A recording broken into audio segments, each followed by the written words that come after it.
The clouds parted over the Isles of Boreas. It was time to choose. The rebellion was in trouble. Ravens were scouting for the secret rebel base. They needed a game changer. Pieces of the Sky Ripper had surfaced. Reynardo knew that using it could go catastrophically wrong. But he was sure he could figure out how to use it safely. Also, a temple had risen out of empty desert. The Iblis stone was hidden there. It was a dangerous artifact. It could corrupt its user into a bloodthirsty monster.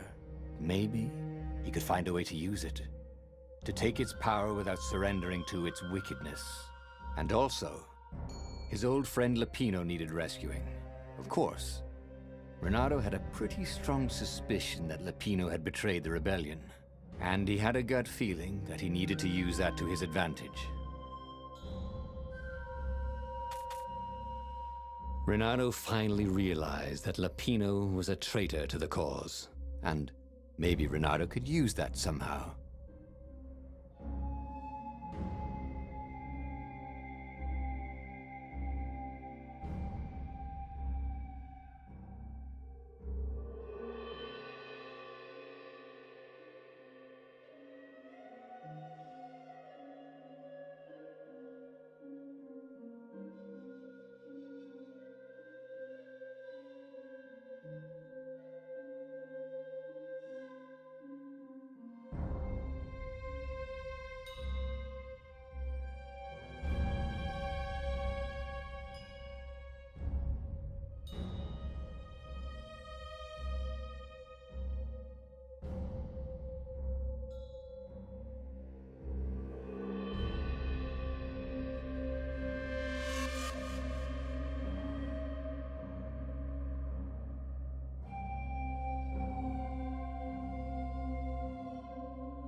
Lapino.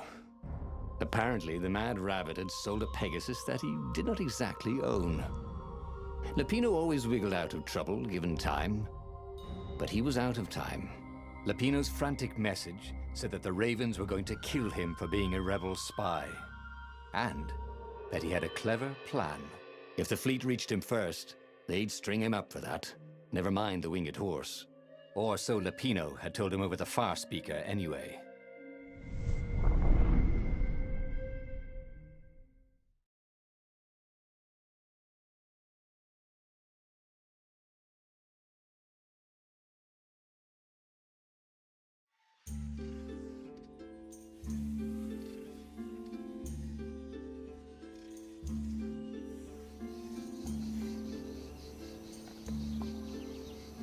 Lapino had apparently managed to confuse the judge by arguing that he hadn't actually stolen the winged horse. He'd only sold it.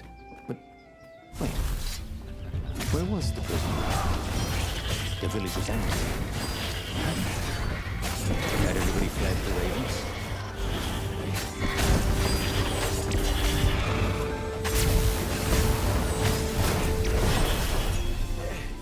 The Ravens had taken the town. Reynardo had seen villages emptied like this. All the people taken away to be sacrificed in the Emperor's secret rituals. Reynardo hoped the people were just hiding.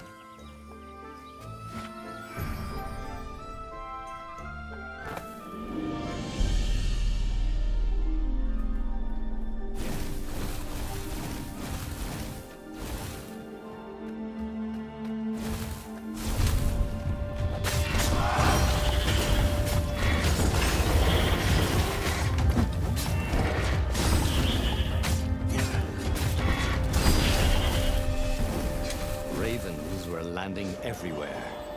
The advance guard. He'd better get moving. If they got to Lapino first, they'd eat him for breakfast. Or a snack. Ravens weren't picky. If they got hungry, they sometimes forgot to interrogate their prisoners. Even top spies like Lapino. Well, unless he really was a traitor, obviously. Then they'd probably pin a medal on his chest.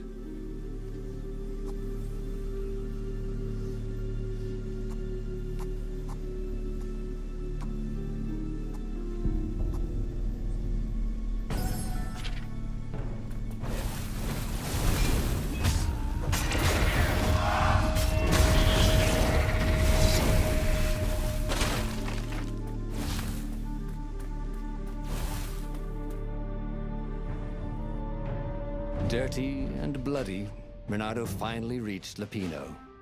The rabbit was practicing his shuffle. Reynardo recognized the cards. It was Lapino's favorite deck. Oh, I thought you were in danger.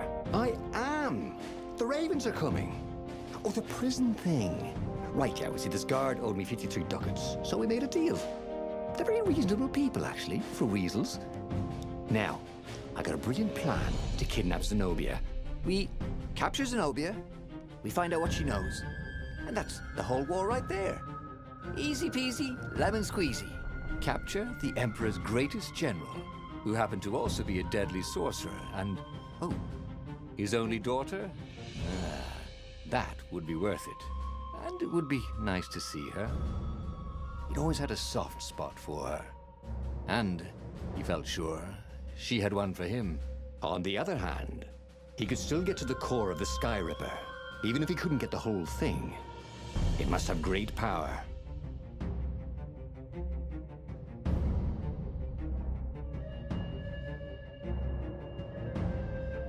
To make the Sky Ripper, the transcendent Emperor had wrapped an armature around the eye of a god.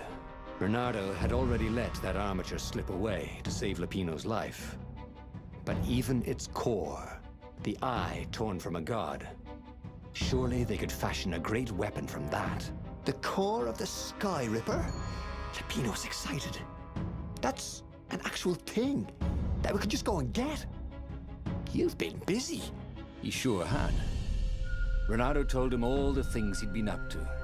Soon they got to talking about old times, about wages they'd won and lost, the scrapes they'd barely got out of. It was good to be back with his friend. True, the core was capable of terrible, uncontrollable destruction. But this time, he was sure it would work great.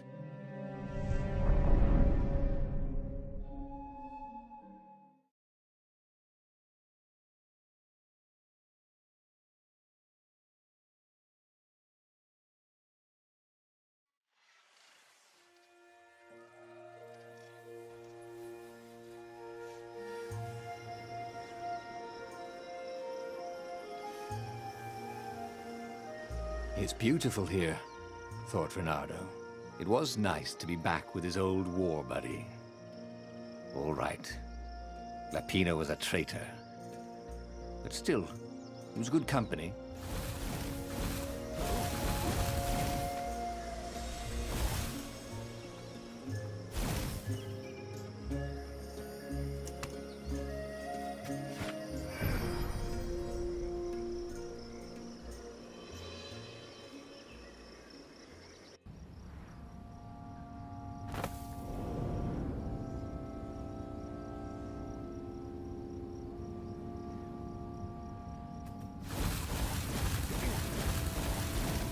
There was something sour in the air.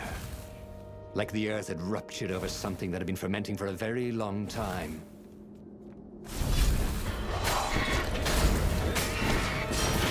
Reynardo hoped the other end of this portal wasn't suspended over the abyss.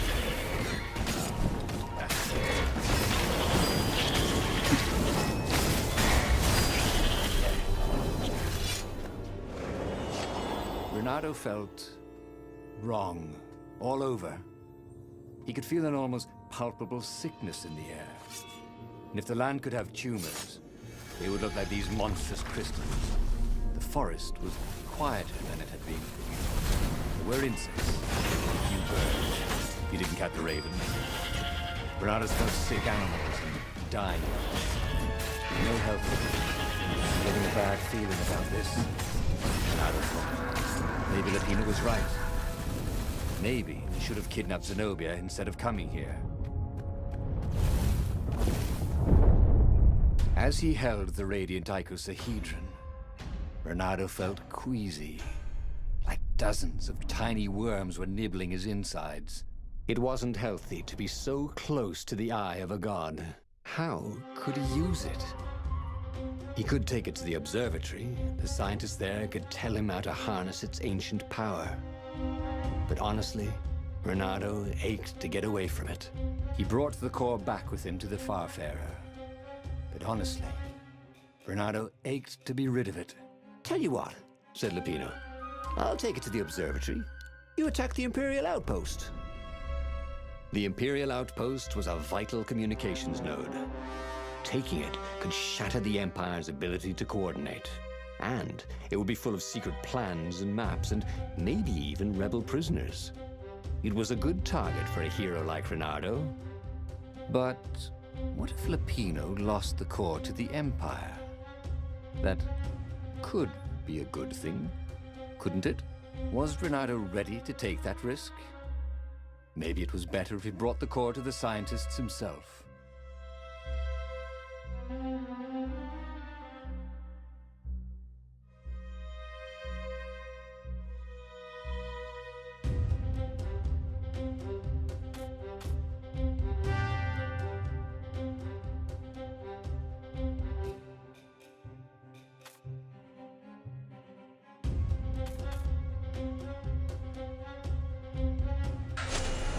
Trust me, Reynardo, you won't regret this.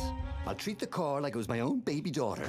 As the Farfarer dived towards the Nexus, Lapino was jumping up and down with excitement. "Stop rabbiting around," Reynardo said. Lapino just stared at him. The moment the ship landed, Lapino leapt off the ship.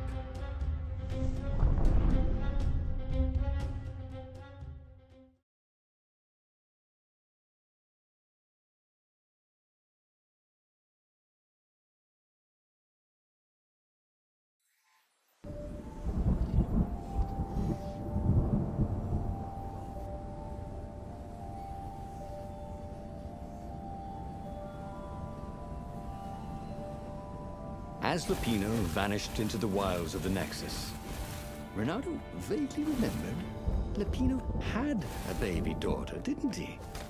And he told her mother he was going out to get some Easter eggs, and he'd never come back.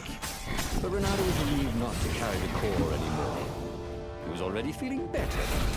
And who knows, maybe this time Lapino would get it right.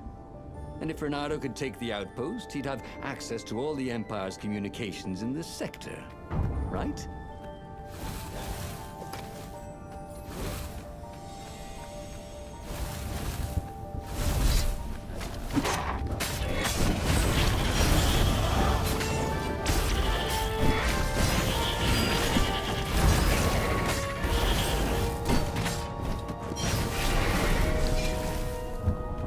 Reynardo caught his breath.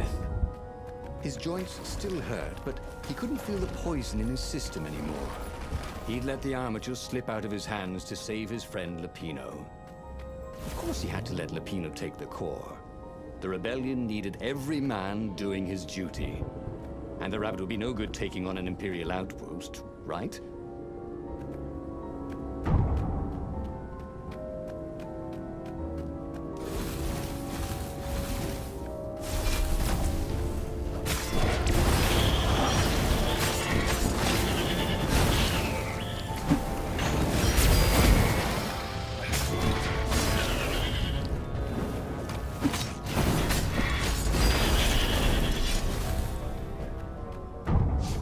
Reynardo took the outpost with a song in his heart.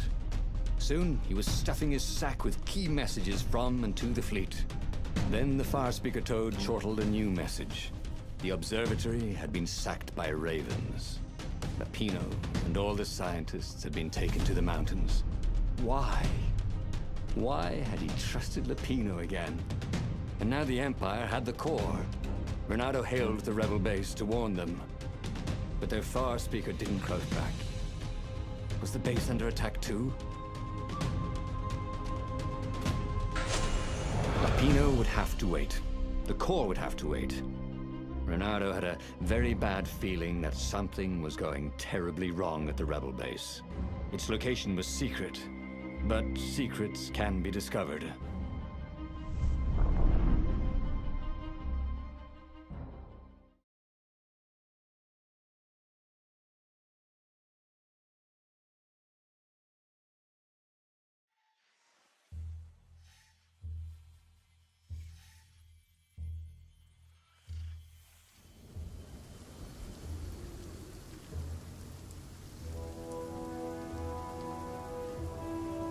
There were Imperials everywhere in the ruins, and dead civilians. The Ravens were killing everything in sight. Reynardo was relieved to see no rebels among the dead. Maybe the secret base was still secret, but there were huge burn marks on buildings. What monstrous weapon was the Empire using here? The core had great power. Had they harnessed it somehow, even though they didn't have the armature?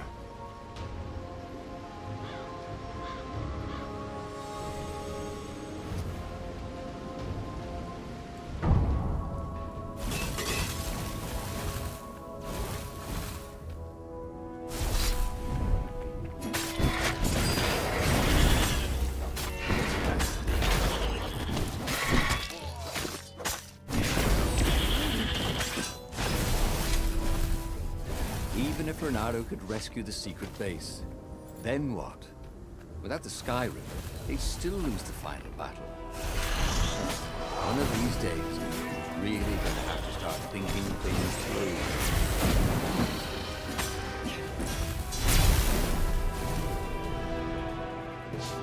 He could smell charred flesh and hear screams. The ruins were on fire. The Ravens had rigged up the core as some kind of burning ray. They wouldn't need to know the secret location. They were burning everything. It was killing them too. Their black feathers littered the path. He would have to take the core from them. It was the last thing he wanted to do.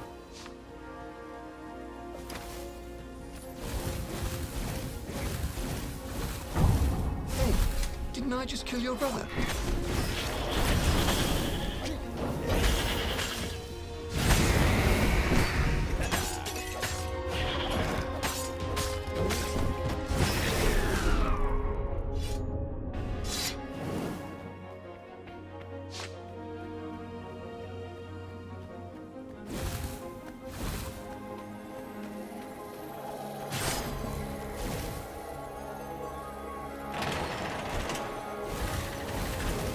The rebel base seemed quiet. That was good. Also, it seemed to be burning. That wasn't so good.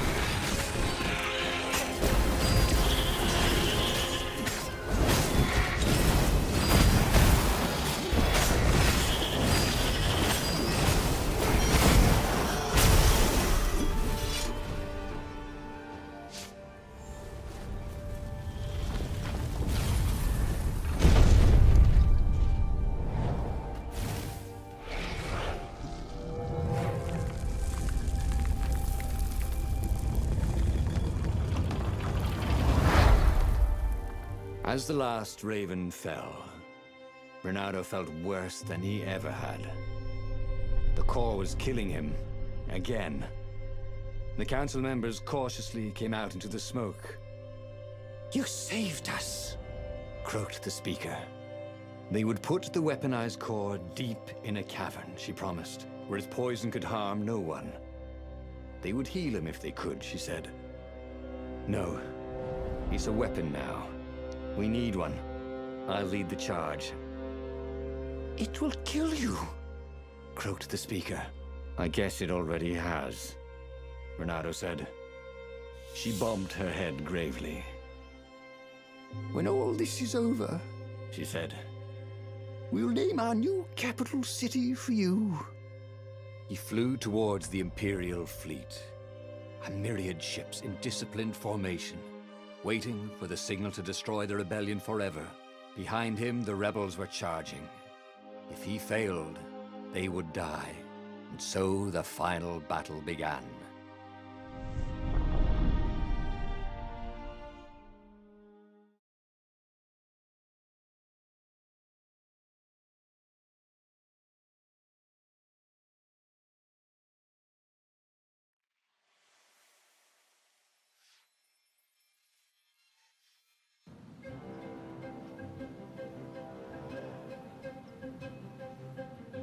Everything hurt.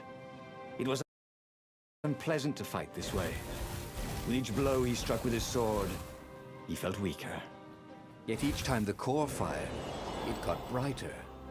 As if the heat from the burning ravens and buildings only fed its hunger. He wondered where Lupino was. Wasn't he supposed to be in the battle? No. He'd been captured, hadn't he? Oh, Reynardo's mind was smoking. The burning fleet. He hoped this wouldn't take long.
Major.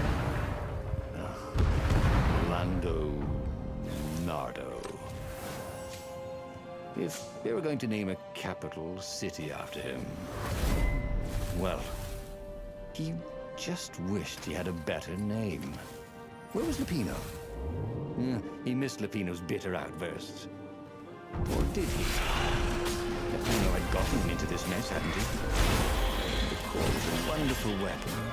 Fire across the fleet. Ravens exploded in his gaze, and with every heartbeat it grew brighter. He would die. But he would die every inch a hero. Spectacularly, changing history, like the legendary heroes of lore. Or was it yore? He couldn't remember anymore.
Reynardo fell to his knees. The Emperor's bodyguards were lined up before his ship. Fierce ravens, all. And Zenobia. She was conjuring. He could not take another step. All he could do was fire the core. The ravens, Zenobia, the ship, all burst into flames, disintegrated, and blew away. So they had one, after all. The core grew brighter. He shielded his eyes, but he could still see it through his sleeves and through the flesh of his arm. And then he felt heat, as the fire grew to consume both fleets. And then he felt nothing.